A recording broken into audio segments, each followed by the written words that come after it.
The Alternative for Germany, AfD, has emerged as one of the most contentious political forces in Germany and Europe, advancing a platform of nationalism, Euroscepticism, and strict anti-immigration policies. As the party gains momentum ahead of the upcoming federal election, its newly finalized manifesto outlines an agenda that, if implemented, could have profound consequences not only for Germany, but also for the European Union, EU, global stability, economic relations, and social cohesion within the country.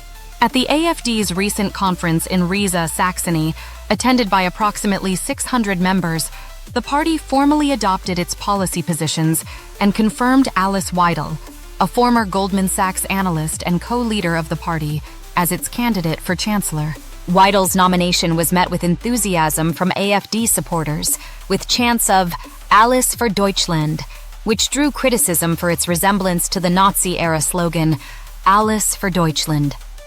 The conference also marked a notable hardening of the party's stance on key issues, including immigration, economic deregulation, opposition to climate policies, nationalism, and a proposed reconfiguration of Germany's foreign policy. One of the most defining aspects of the AfD's manifesto is its uncompromising approach to immigration and border control. The party has long opposed Germany's asylum policies, but its new proposals take an even more radical stance. The manifesto explicitly calls for the closure of what the AfD refers to as Germany's asylum paradise, advocating for mass deportations under what it describes as a comprehensive repatriation offensive. The plan aims to expel asylum seekers, including those who no longer qualify for protection, as well as individuals deemed criminals or dangerous persons. The AfD proposes that Germany process asylum claims exclusively outside its borders and withdraw from the EU's Migration Pact, effectively dismantling asylum procedures that are currently regulated under European law. Perhaps the most controversial aspect of the manifesto is its endorsement of remigration. Historically associated with far-right nationalist movements, remigration refers to the forced or incentivized return of individuals of non-European heritage to their countries of origin, regardless of their citizenship status. While the AfD has denied that its policies would apply to German citizens of immigrant backgrounds, investigative reports have suggested that AfD-affiliated groups have discussed wide-scale remigration efforts, including policies targeting German citizens of foreign descent. The incorporation of remigration rhetoric into the AfD's official platform has intensified concerns about racial discrimination and violations of fundamental rights. The potential implementation of these immigration policies would have far-reaching effects on German society and the economy. Economists warn that mass deportations and restrictive migration policies could exacerbate labor shortages, particularly in sectors such as healthcare, technology, and manufacturing, which heavily rely on migrant labor. Germany, with its aging population and declining birth rates, already faces demographic challenges that necessitate immigration to sustain economic growth.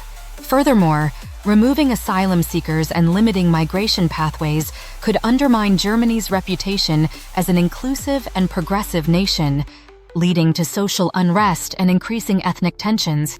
The AfD's policies risk creating a climate of fear among immigrant communities, reducing their participation in society and the economy.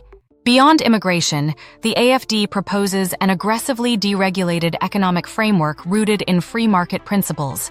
The party claims that excessive state intervention has hindered economic growth and seeks to reduce corporate taxes, cut social welfare spending, and eliminate bureaucratic hurdles affecting businesses. The manifesto specifically calls for the abolition of the EU's Supply Chain Act, which mandates ethical sourcing in global trade, and the German Packaging Act, which enforces environmental standards for industries. Additionally, the AfD proposes relaxing General Data Protection Regulation, GDPR laws, reducing sustainability compliance requirements, and eliminating agricultural regulations that protect the environment. However, economic analysts argue that these policies could destabilize Germany's economy rather than stimulate growth. While deregulation may initially boost business activity, it could also undermine labor rights, reduce environmental protections, and exacerbate income inequality. Furthermore, the AfD's plan does not adequately address global economic trends, particularly protectionist policies in China and the United States.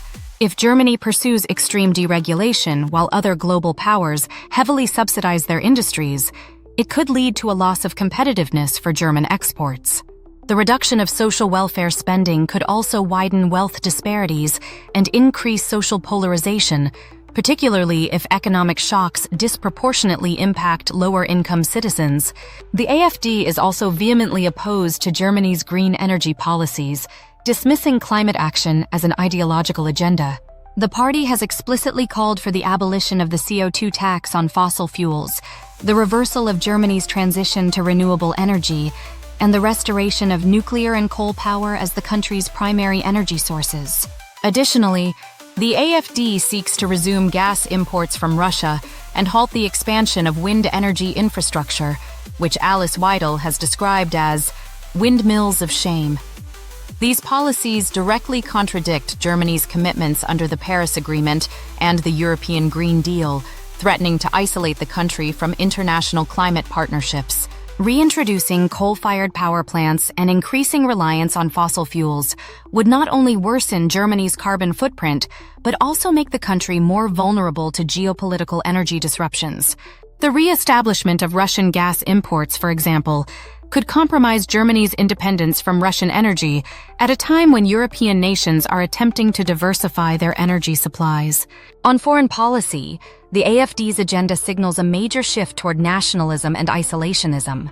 The manifesto states that the party considers it necessary for Germany to exit the European Union, effectively proposing a German Dexit. While it stops short of formally calling for a referendum, the AfD's stated objective is to dismantle the EU's supranational authority and restore full national sovereignty. Additionally, the party advocates for abandoning the euro, returning to the Deutsche Mark, and reasserting Germany's monetary independence. If Germany were to leave the EU, the consequences would be severe for both Germany and the wider European project. Germany's departure from the EU would likely trigger an economic crisis, potentially leading to the disintegration of the Eurozone and severe instability in European financial markets. Such a move would also erode the political unity of the EU, emboldening other populist movements across the continent. A German exit would weaken European integration efforts, diminish the EU's geopolitical influence, and increase fragmentation within the region. The AfD also opposes Germany's current stance on the Ukraine war, advocating for lifting sanctions on Russia, reopening Nord Stream 2, and forcing Ukraine into neutrality. The party's position aligns with Moscow's geopolitical interests, raising concerns about Germany's commitment to European security. If implemented, these policies would fracture Western unity, undermine NATO's collective stance against Russian aggression, and destabilize Europe's defense architecture. From a social and cultural perspective, the AfD's policies emphasize ethnic nationalism and a rejection of progressive values. The party argues that globalization and multiculturalism have weakened German identity and calls for an end to gender studies, LGBTQ+ rights protections, and diversity initiatives. The manifesto explicitly defines the family as a father, mother, and children unit, signaling opposition to same-sex marriage and non-traditional family structures. The party's rhetoric also suggests a belief that international organizations, including the United Nations and the World Health Organization, are working to erode national sovereignty, a narrative aligned with far-right conspiracy theories. Despite these extreme positions, the AfD continues to gain electoral support, reflecting a broader right-wing populist resurgence in Europe. While the party's exclusion from coalition governments limits its immediate influence, its growing popularity indicates a deeper shift in Germany's political landscape. Even if the AfD does not enter government, its policies and rhetoric are reshaping national debates on migration, economic policy, and European integration. Germany now faces a defining moment. The rise of the AfD presents a choice between maintaining democratic, inclusive, and pro-European policies or embracing nationalist, isolationist, and reactionary approaches that could profoundly alter the country's trajectory for decades to come.